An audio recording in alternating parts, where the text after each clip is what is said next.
നമുക്ക് ഈ പാഠത്തിലെ അവസാന ഭാഗത്തെ ചോദ്യോത്തരങ്ങൾ നോക്കാം. 1857 की पहली जनक्रांति के समय मिर्जा गालिब की सहायता करने वाले लोग कौन कौन थे? അപ്പോൾ നമ്മൾ കഴിഞ്ഞ ഇതിൽ പഠിച്ചു മിർസ ഗാലിബ് ആരെയാ സഹായിച്ചത്? മെഹ്റുനിസയെ. ഇനി മിർസ ഗാലിബിനെ സഹായിച്ചവർ ആരൊക്കെയാണ്? उन्होंने गालिब की सहायता कैसे की? അവരെങ്ങനെയാണ് ഗാലിബിനെ സഹായിച്ചത്? 1857 की पहली जनक्रांति के समय मिर्जा गालिब की सहायता करने वाले लोग हीरा सिंह എന്ന് പറയുന്ന നൗജവാൻ ചെറുപ്പക്കാരൻ അല്ലേ, അദ്ദേഹത്തിന് ഹിമ്മത്ത് ബന്ധാത്താ ഹെ. ശിവജി റാം അദ്ദേഹത്തെ ആശ്വസിപ്പിക്കുന്നു അല്ലേ. ശിവജി റാം കാ ബേട്ട ബാലമുകുന്ദ്. അപ്പോൾ മിർസ ഗാലിബിന് അസുഖമായപ്പോൾ एक हकीम को लाया. എങ്ങനെ? अंग्रेज सिपाहियों की नजरों से बचते बचाते एक हकीम को लाया. और कवि हरिगोपाल तुफ्ता, कवियाയ ഹരിഗോപാൽ തുഫ്ത എങ്ങനെ സഹായിച്ചത്?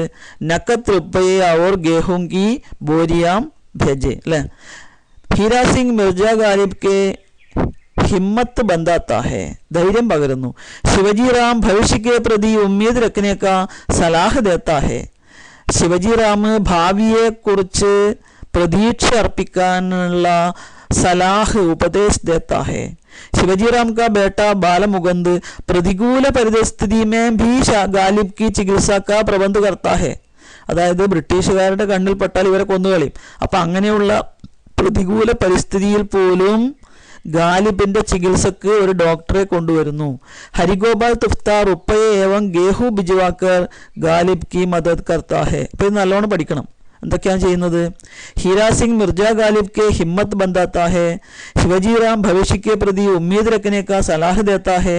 शिवजी राम का बेटा बालमुकुंद प्रतिकूल परिस्थिति अल्लाटा परिस्थिति में हिंदी अल्ले वंड प्रतिकूल परिस्थिति में भी गालिब की चिकित्सा का प्रबंध करता है. हरिगोपाल तुफ्ता रुपये एवं गेहूं भिजवाकर गालिब की मदद करता है. बालमुकुंद कौन था? बालमुकुंद ने मिर्जा गालिब की सहायता कैसे की? बालमुकुंद मिर्जा गालिब के मित्र शिवजी राम का बेटा था. बालमुकुंद मिर्जा गालिब को अपने पिता की तरह चाहता है. जब मिर्जा गालिब बीमार पड़ा तब बालमुकुंद अंग्रेज सिपाहियों की नजरों से बचते बचाते एक हकीम को मिर्जा गालिब के पास ले आया. हकीम എന്ന് പറഞ്ഞ വൈദ്യ, ഹക്കീം की दवा से मिर्जा गालिब की जान बची എന്ന് പറഞ്ഞ രക്ഷപ്പെട്ടു. मिर्जा गालिब को जिंदगी बालमुकुंद की मदद से ही वापस मिली. इन्हें അടുത്തത് हरिगोपाल तुफ्ता कौन था? उन्होंने मिर्जा गालिब की सहायता कैसे की?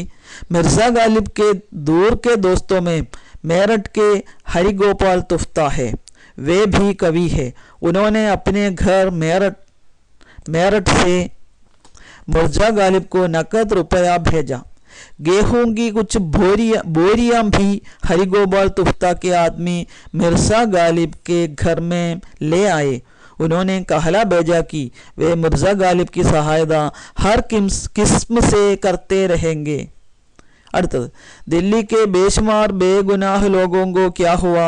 हवालात और कैद खाने में बेशुमार बेगुनाहों को टूम्स कर भर दिया गया था. इस कदर भर दिया गया कि लगता था आदमी के भीतर आदमी समाया जा रहा हो. सांस लेने में भी दिक्कत हो रही थी.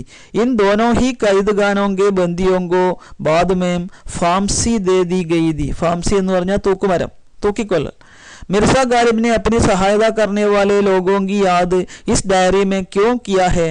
उनकी दरियादिली और हमदर्दी का शुक्रिया अदा करने के लिए मिर्जा गालिब ने अपनी सहायता करने वाले लोगों की याद इस डायरी में किया है. रात को चिराग नहीं जलते, दिन में चूल्हे नहीं सुलगते. इसका मतलब क्या है? जब अनाज ही नहीं तब चूल्हे कैसे सुलगते? तेल नहीं होने के कारण रात में चिराग नहीं जलते. तेल എന്ന് പറഞ്ഞ എണ്ണയില്ലാത്തത് കൊണ്ട് വിളക്ക് കത്തിക്കാറില്ല. ഭക്ഷണ പദാർത്ഥങ്ങൾ ഇല്ലാത്തത് കൊണ്ട് അടുപ്പും കത്തിക്കാറില്ല. മക്കാനോങ്കെ മാലിക് മാർ ഡാലെ ഗയെ, ഗൃഹനാഥന്മാർ കൊല്ലപ്പെട്ടു.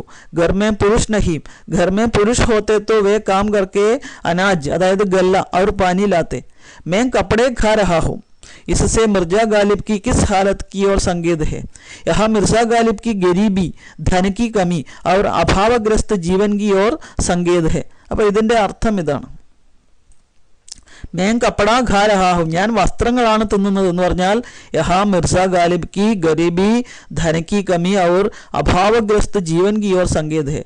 1857 तक मिर्जा गालिब दिल्ली के बादशाह बहादुर शाह जफर के दरबारी कवि थे। 1857 की पहली जनक्रांति के समय अंग्रेजों ने दिल्ली में आक्रमण करके साधारण लोगों को मारा, गरीबों के घर भी जला दिए। अंग्रेजों के डर से दिल्ली वालों में भगदड़ मच गई। अपनी अपनी जान बचाकर वे भाग निकले। बादशाह बहादुर शाह जफर के दोनों बेटों शहजादा फजल और मिर्जा अबूबकर का भी खून करके उनके सिर दिल्ली दरवाजे पर लटके दिए। बादशाह बहादुर शाह जफर को पकड़कर बर्मा के कैद खाने में डाल दिया।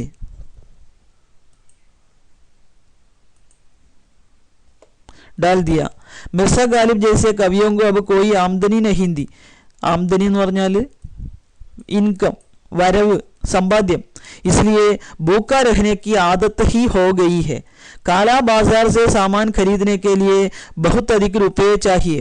പിന്നെ കരിഞ്ചന്ത ഉണ്ടായിരുന്നു, രഹസ്യമായിട്ട് കച്ചവടം നടത്തുക അധികം പൈസക്ക്.